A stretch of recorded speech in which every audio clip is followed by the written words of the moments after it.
Selamat datang di video pembelajaran saya tentang penyakit imunologi pada ibu dan anak. Dalam video ini, kita akan menjelajahi berbagai penyakit yang berkaitan dengan sistem kekebalan tubuh dan bagaimana hal tersebut dapat mempengaruhi ibu dan anak.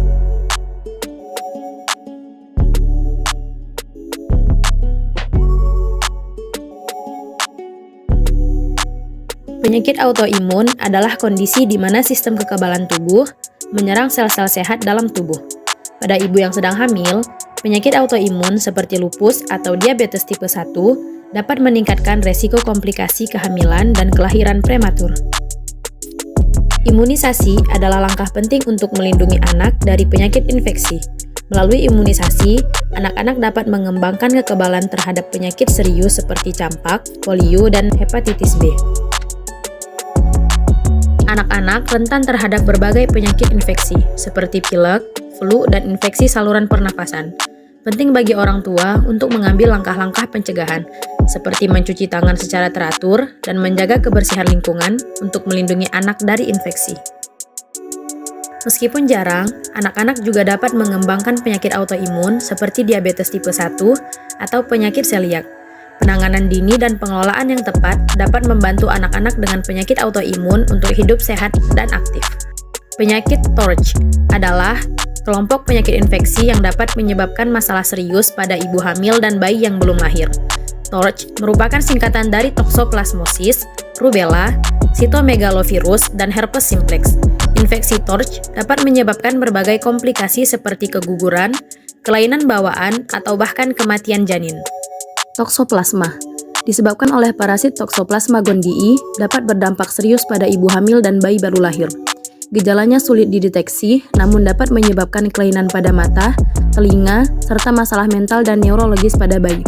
Diagnosis yang tepat memerlukan pemeriksaan laboratorium karena gejalanya tidak spesifik. Rubella disebabkan oleh virus rubella, menimbulkan gejala seperti demam akut, ruam kulit, pembesaran kelenjar getah bening, berbahaya bagi wanita hamil karena bisa menyebabkan kelainan pada bayi. Resiko paling tinggi jika infeksi terjadi pada bulan pertama kehamilan. Beberapa pasien mungkin tanpa gejala. Diagnosis memerlukan pemeriksaan laboratorium. Cytomegalovirus disebabkan oleh virus yang dapat menyebabkan pembengkakan sel mirip mata burung hantu. Infeksi dapat terjadi tanpa gejala atau dengan gejala ringan. Transmisi dari ibu ke janin selama kehamilan berpotensi menyebabkan kerusakan serius pada janin.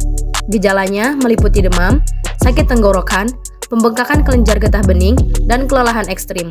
Diagnosis prenatal penting terutama jika infeksi terjadi selama trimester pertama hingga 20 minggu kehamilan.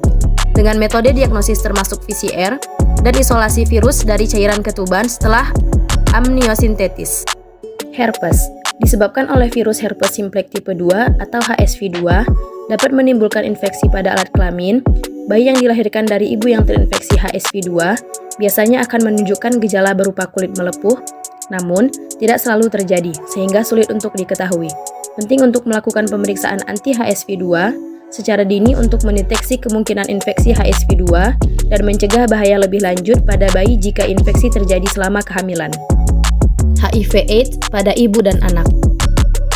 Kelompok resiko ada PSK, kaum homoseksual, pengguna narkoba dengan jarum suntik, penerima donor darah beresiko. Cara penularan, hubungan seks tanpa pengaman atau kondom, jarum suntik yang digunakan bersama atau tusukan jarum untuk tato, transfusi darah dan hasil olahan darah, infeksi ibu hamil pada bayinya. Pencegahan penularan dari ibu ke anak. Yang pertama, pencegahan dengan 4 prong, dan yang kedua, pencegahan dengan ABCDE.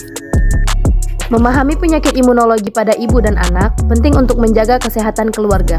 Dengan pengelolaan yang tepat dan langkah-langkah pencegahan yang sesuai, kita dapat membantu ibu dan anak untuk tetap sehat dan bahagia.